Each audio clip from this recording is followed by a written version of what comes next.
Hello friends, இந்த வீடியோவில் ஒரு ப்ளவுஸ் கட் பண்ண ப்ளவுஸை அளவு மாறாமல் எப்படி தைக்கிறதுங்கிறத பார்ப்போம். ஏற்கனவே இந்த ப்ளவுஸோட கட்டிங் வீடியோ நான் சேனலில் அப்லோட் பண்ணியிருக்கேன். டிஸ்கிரிப்ஷன் பாக்ஸில் வந்து வீடியோ லிங்க் தரேன். நீங்கள் வந்து தேவைப்பட்டால் பாருங்கள். வீடியோ ஃபுல்லாக பார்த்துட்டு உங்களுக்கு பிடிச்சிருந்துன்னா மறக்காமல் ஒரு லைக்கும் ஒரு சப்ஸ்கிரைபும் பண்ணிவிடுங்க.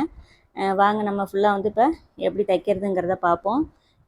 இப்போ வந்து பேக் பீஸ் வந்து நம்ம தைச்சி எடுத்துப்போம். இப்போ வந்து இது வந்து நம்ம நெக்குக்கு வந்து பைப்பிங் கொடுத்து தைக்க போகிறோம். இப்போ தைக்கிறதுக்கு முன்னாடி ஃபஸ்ட்டு என்ன பண்ணிவிடுங்க, மெயின் கிளாத்தோட நல்ல பக்கத்துக்கு மேலே லைனிங் கிளாத் இது மாதிரி வச்சுட்டு கழுத்தோட அகலம் கரெக்டாக வந்து என்ன அளவு நம்ம கட் பண்ணி வச்சுருக்கோமோ அதை வந்து இது மாதிரி மெயின் கிளாத்தில் ஒரு மார்க் பண்ணிக்கிட்டு, கிளாத் வந்து வலுவலுப்பாக இருக்கிறனால பிகினர்ஸ் வந்து கண்டிப்பாக அந்த ஸ்டெப்பை ஃபாலோ பண்ணிக்கங்க. இப்போ நகராமல் இருக்கிறதுக்கு ஒரு 2 இடத்துல இது மாதிரி ஒரு ஷோல்டர்கிட்டையும் அதாவது இந்த இடுப்பு பகுதிக்கிட்டையும் இது மாதிரி 2 பின்னு போட்டுட்டு தைக்க ஆரம்பிச்சிங்கன்னா உங்களுக்கு வந்து கொஞ்சம் வழுக்கிட்டு போகாமல் இருக்கும். இப்போ நம்ம இந்த ப்ளவுஸ்க்கு வந்து நெக்குக்கு எப்போதுமே ஒரு 1/4 இன்ச்சு அளவு வச்சு தான் நம்ம நெக் வந்து கட் பண்ணுவோம். இப்போ நீங்கள் என்ன பண்ணுங்கள், நான் ஏற்கனவே என்ன சொல்லுவேன்னா 1 ஃபுட் அளவில் தையல் போட சொல்லுவேன். ஆனால் இப்போ நம்ம இது பைப்பிங் கொடுத்து தைக்கிறோம் அப்படிங்கிறனால 1/4 இன்ச்சில் தைச்சிருங்க. 1/4 இன்ச்சில் தைச்சிட்டு நம்ம பைப்பிங் கொடுக்கும்போது கழுத்தகலாம் அப்போ தான் குறையாமல் கரெக்டாக இருக்கும். 1 ஃபுட் அளவு தைச்சிட்டிங்கன்னா அந்த எக்ஸ்ட்ரா பைப்பிங் கொடுக்கறனால அளவு வந்து நம்ம கழுத்தகலாம் அப்புறம் குறுகிடும். அதனால் பைப்பிங் கொடுத்து நீங்கள் தைக்கிறீங்க அப்படின்னா மட்டும் நல்லா வந்து ஒரு ஆழமாக 1/4 இன்ச் அளவுக்கு இந்த மாதிரி ஜாயின் பண்ணி எடுத்துங்க. நம்ம வந்து அடித்து திருப்பிட்டு அதுக்கப்புறம் பைப்பிங் கொடுப்போம்ல, அந்த மெத்தடில் தான் பைப்பிங் கொடுக்க போகிறோம். க்ரீன் கலர் வந்து ஸ்லீவுக்கும் இடுப்புக்கு பார்டர் வந்துச்சு. அந்த இடுப்புக்கு வர பார்டரை கட் பண்ணிவிட்டு நம்ம அப்படியே வந்து பைப்பிங் கொடுத்து தைக்க போகிறோம்.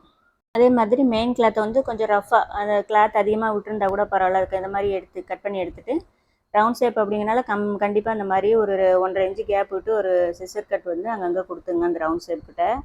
இப்போ லைனிங் கிளாத்தில் ஃபஸ்ட்டு ஒரு தையல் போட்டுட்டு அப்புறமாவே நம்ம வந்து மெயின் கிளாத்தில் எட்ஜ் தையல் போடுவோம்.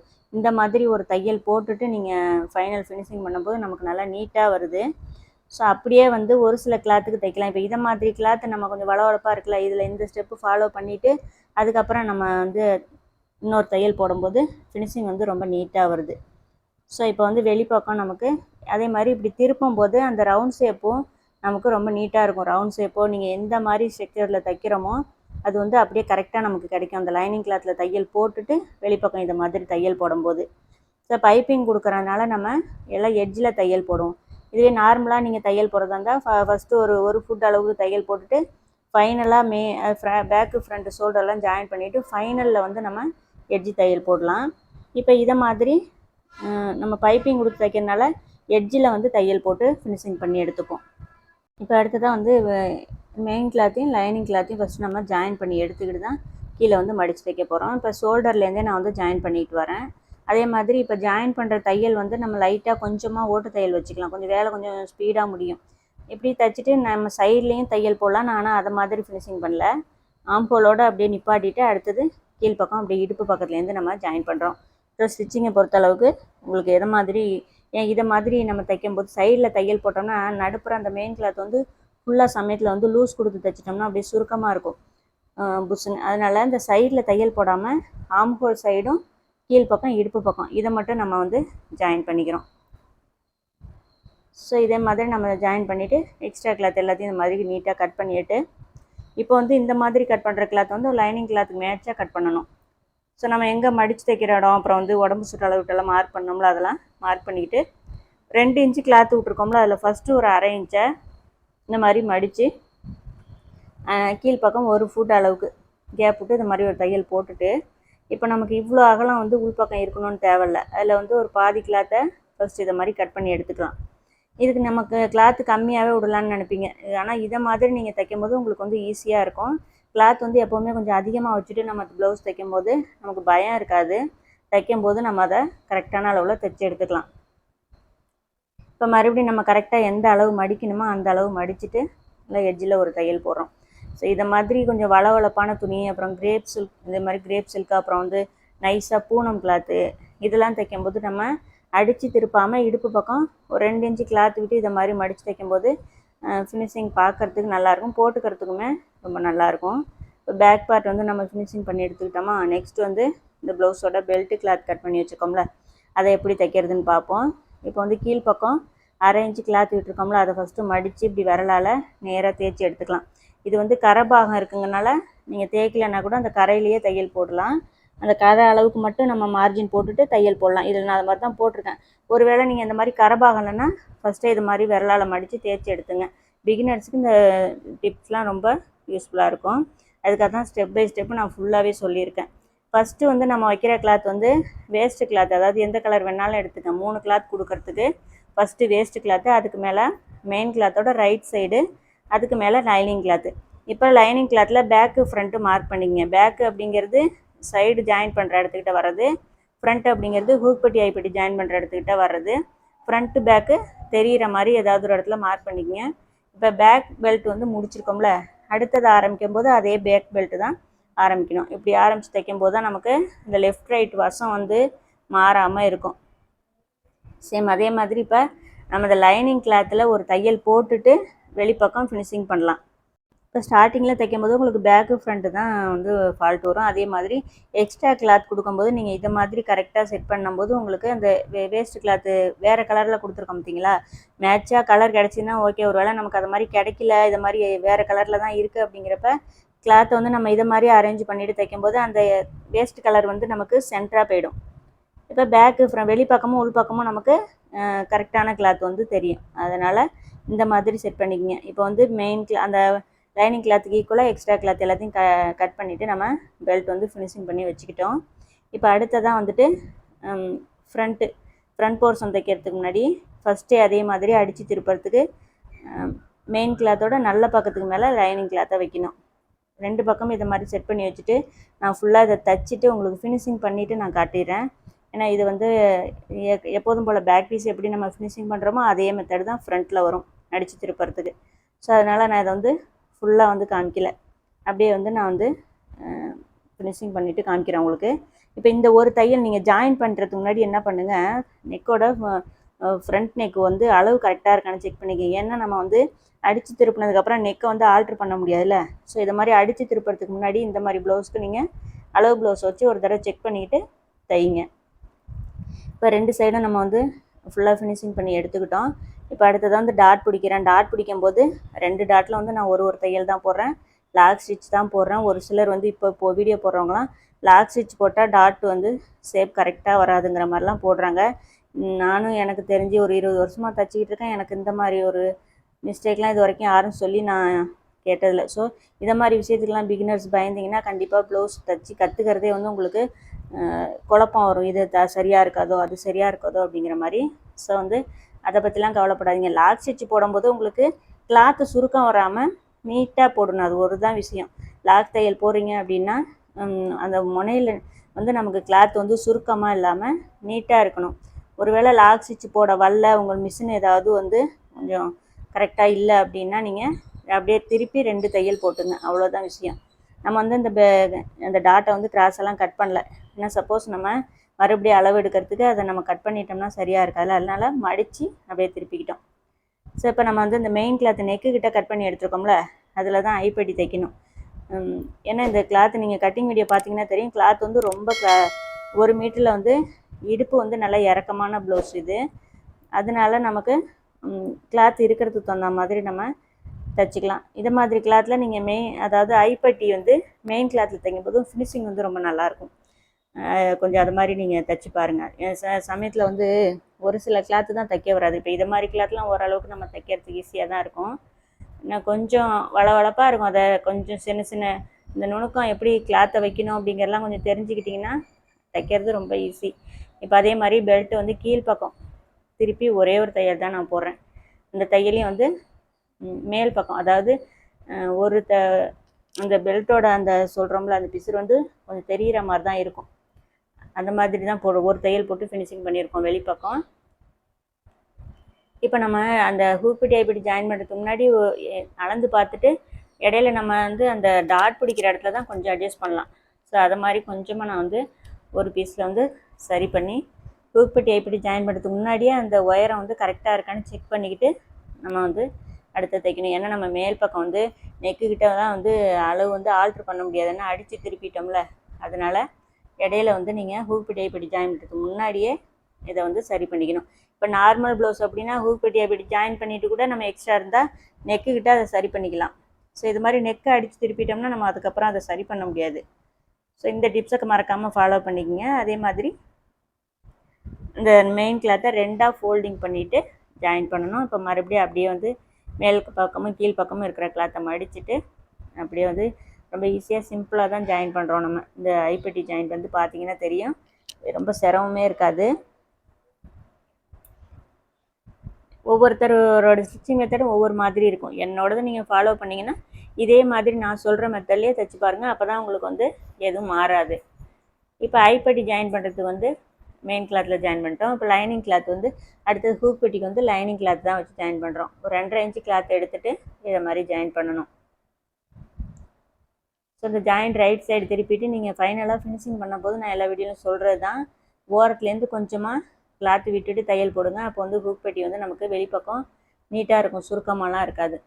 பார்த்திங்கன்னா தெரியும், அப்படியே ரொம்ப எட்ஜில் கொண்டு வராமல் கொஞ்சம் தள்ளி தையல் போடும்போது வெளிப்பக்கம் உங்களுக்கு சுருக்கம்லாம் இருக்காது. இடையில நம்ம இதுக்கு டாட்லாம் வைக்கணும்னு தேவையில்ல, ரொம்ப நீட்டாக தான் வரும். அப்படியே பார்த்தீங்கன்னா தெரியுங்களா, இப்போ வெளிப்பக்கம் பாருங்கள் நான் கரெக்டாக இருக்கும், நமக்கு எங்கேயுமே சுருக்கம்லாம் எதுவும் இருக்காது. ஸோ ஃப்ரண்ட் பீஸ் முடிச்சுக்கிட்டோமா, இப்போ ஷோல்டர் ஜாயின் பண்ணணும். ஷோல்டர் அதே மாதிரி நீங்கள் வந்து கழுத்து அகலம் வந்து, அதாவது கழுத்து இறக்கம் வந்து உங்களுக்கு குறையாமல் இருக்கணும்னா கரெக்டாக என்ன அளவு நம்ம மார்க்கிங்கில் பண்ணியிருக்கோமோ அதே அளவு ஜாயின் பண்ணுங்கள். அப்போ தான் நமக்கு அளவு வந்து குறையாமல் இருக்கும். நம்ம 1/4 இன்ச்சு மார்க் பண்ணிவிட்டு 1/2 இன்ச்சில் பிடிச்சி தைச்சோம்னாலும் குறையும். 1/2 இன்ச்சில் தைச்சிட்டு நீங்கள் வந்து 1/4 இன்ச்சு தைச்சிங்கனாலும் கழுத்து வந்து பெருசாக போயிடும். இந்த மாதிரி விஷயங்கள்லாம் நீங்கள் கொஞ்சம் கரெக்டாக பார்த்து செய்யுங்க. இப்போ வந்து நமக்கு எல்லாமே ரெடி பண்ணிட்டோமா, நெக்ஸ்ட்டு இப்போயே நம்ம வந்து பைப்பிங் கொடுத்துட்டு அதுக்கப்புறம் ஸ்லீவ் ஜாயின் பண்ணுவோம். ஏன்னா பைப்பிங் முடித்ததுக்கு அப்புறம் ஸ்லீவ் ஜாயின் பண்ணும்போது நெக்கு வந்து அந்த பைப்பிங் கொடுக்கறதுக்கு கொஞ்சம் ஈஸியாக இருக்கும். அதாவது ஸ்லீவ் ஜாயின் பண்ணுறதுக்கு முன்னாடியே நெக்கு ஃபினிஷிங் பண்ணிக்கிட்டோம்னா கொஞ்சம் ஈஸியாக இருக்கும். இப்போ வந்து நம்ம இடுப்பு பக்கம் இந்த பார்டரை வந்து ஒரு 3ஆக கட் பண்ணிவிட்டு இது மாதிரி மேலேருந்து கொஞ்சம் கீழே இறக்கி அடுத்தடுத்த பீஸை ஜாயின் பண்ணணும். அதே மாதிரி இப்போ இது மாதிரி சென்டரில் இது மாதிரி ஜாயின் பண்ண கிளாத்தை 2 பக்கமும் இது மாதிரி பிரித்து விட்டுட்டு விரலால் தேய்ச்சி எடுத்துக்கிட்டோம்னா நமக்கு ரொம்ப திக்காக இல்லாமல் தைக்கிறதுக்கு நமக்கு ஈஸியாக இருக்கும். இப்போ 3 பார்ட்டாக நான் வந்து இது மாதிரி ஒன்று பை ஒன்றா கீழே கொஞ்சம் தள்ளி ஜாயின் பண்ணிக்கிட்டு நமக்கு வந்து ஒரு இன்ச்சில் போதும் இந்த கிராஸ் பீஸ் வந்து நமக்கு. ஏன்னா பைப்பிங் வந்துட்டு நம்ம மெலிசாக தான் கொடுத்து தைக்க போகிறோம், அப்படிங்கனால 1 இன்ச்சு போதும். இப்போ இதை மாதிரி கட் பண்ணி எடுத்துக்கிட்டு கிராஸில் ஜாயின் பண்ணணும். எப்போதும் போல் நம்ம நெக் பீஸ்லாம் எப்படி கிராஸில் ஜாயின் பண்ணுவோம் அதே மாதிரி தான் ஜாயின் பண்ணிவிட்டு ஓரத்தை விட்டு நேராக நறுக்கிட்டு ஒரு 1/4 இன்ச்சு கீழே வந்து ஒரு சைடு வந்து மடித்து தைச்சிப்போம். ஃபுல்லாமே கண்டிப்பாக உங்களுக்கு இந்த பைப்பிங் வீடியோ நிறைய பார்த்துருப்பீங்க. ஸோ அதனால் நான் வந்து ஓரளவுக்கு ரஃப்பாக தான் காமிச்சிருக்கேன், ஃபுல்லாக காமிக்கல. இப்போ பைப்பிங் கிளாத்தோட நல்ல பக்கம், அதாவது மடித்து தைச்சோம்ல அது அடிப்பக்கம் போயிடணும், நல்ல பக்கம் மேலே இருக்கணும். இப்போ அதுக்கு மேலே ப்ளவுஸோட ராங் சைடு மேலே இருக்கணும். அதே மாதிரி நம்ம நார்மல் கிளாத்தில் ப்ளவுஸையும் அந்த கிராஸ் பீஸையும் ஈக்குவலாக வச்சு தைப்போம், அந்த மாதிரி தைக்காமல் இப்போ லைனிங் அந்த பைப்பிங் கிளாத் வந்து ஒரு ஃபுட் அளவுக்கு வெளிப்பக்கம் இருக்கணும், பார்த்துருப்பீங்கன்னு நினைக்கிறேன் வீடியோவில். அது மாதிரி வச்சுட்டு ஜாயின் பண்ணுங்கள். அப்போ தான் இப்படி நம்ம திருப்பும் போது பிரிஞ்சு வராமல் இருக்கும். ஸோ இப்படி திருப்பி உருட்டும் போது நீங்கள் நல்லா டைட்டாக பிடிச்சிட்டு உங்களுக்கு எந்த அளவுக்கு மெலிசாக வேணுமோ அந்த அளவுக்கு பைப்பிங் வந்து தைக்கலாம். அதே மாதிரி அந்த ப்ளவுஸுக்கும் பைப்பிங்க்கும் கேப்பில் ஒரு பள்ளம் வரும்ல, அந்த பள்ளத்தில் தான் நீங்கள் தையல் போடணும். ஃபினிஷிங் வந்து அப்போ தான் நமக்கு ரொம்ப நீட்டாக வரும். ஸோ 2 பக்கமும் ஒரு 1/4 இன்ச்சு கட் பண்ணி விட்டுட்டு உள்ளே மடிச்சுட்டு இந்த மாதிரி தையல் போட்டுற வேண்டியதுதான். இப்போ இந்த பைப்பிங் ஃபினிஷிங் பாருங்கள், உள்பக்கம் கொஞ்சம் கிளாத்து நமக்கு தெரியும், வெளிப்பக்கம் நல்லா தின்னாக நல்லா மெலிசாக எந்த அளவுக்கு நமக்கு இந்த பைப்பிங் வந்து உருட்டி தைச்சிருக்கோன்னு பாருங்கள். நூல் பைப்பிங் மாதிரி இருக்கும் நமக்கு இது மாதிரி தைக்கிறது. இப்போ பைப்பிங் கிளாத்து கொஞ்சம் எக்ஸ்ட்ரா இருக்குல்ல, அதில் வந்து மறுபடியும் மடிஞ்சு வந்து போட்டிருக்கும்போது திரும்பி வராமல் இருக்கணும் அந்த கிளாத். அதுக்காக ஒரு ஃபுட் அளவில் வெளிப்பக்கமாக வச்சு தையல் போட்டுக்கலாம்.